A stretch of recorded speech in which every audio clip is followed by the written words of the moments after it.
आज काशी को एक नई वैश्विक पहचान प्राप्त हुई है और इस काशी के बारे में जो काशी के ही प्रतिनिधि के रूप में देश की संसद में काशी का प्रतिनिधित्व ये हम सब का सौभाग्य है कि देश के यशस्वी प्रधानमंत्री श्री नरेंद्र मोदी जी करते हैं। प्रारंभ से ही उन्होंने इसके बारे में कहा है कि काशी की पुरातन काया को संरक्षित करते हुए उसे नए कलेवर के रूप में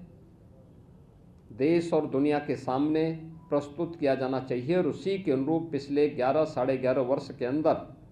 काशी की योजनाएं तैयार हुई।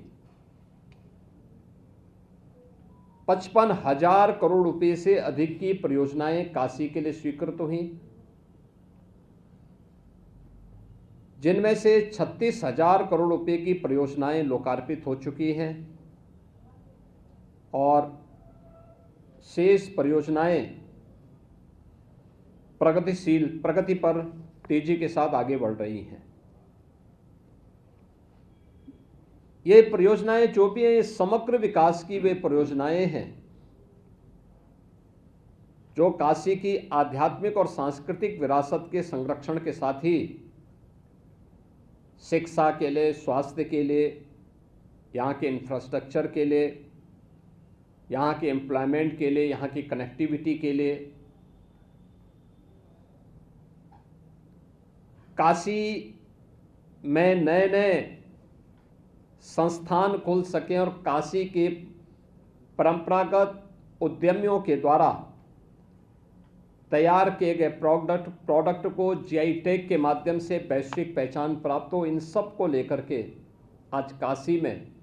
उस प्रकार की व्यवस्थाएं युद्ध स्तर पर पिछले 11 साढ़े 11 वर्ष के अंदर काशी को प्राप्त हुई हैं। काशी की गलियां, काशी के अंदर 2014 के पहले किस प्रकार की स्थितियां थीं, ये किसी से छुपा हुआ नहीं है। काशी के अंदर एवरेज अगर 2014 के पहले आप देखें, या मैं कहता हूं कि काशी विश्वनाथ धाम बनने के पहले काशी के अंदर एवरेज जो श्रद्धालुओं की संख्या थी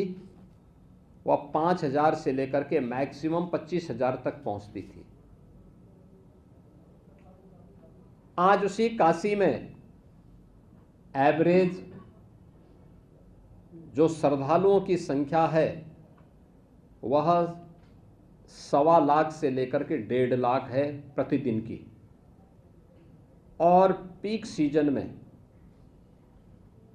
यानी सावन के मास में, शिवरात्रि के आयोजन के अवसर पर और अन्य आयोजनों में यह संख्या 6 लाख से लेकर के 10 लाख तक पहुंचती है। अकेले गत वर्ष ही काशी में 11 करोड़ से अधिक श्रद्धालुओं ने काशी में बाबा विश्वनाथ धाम में दर्शन किया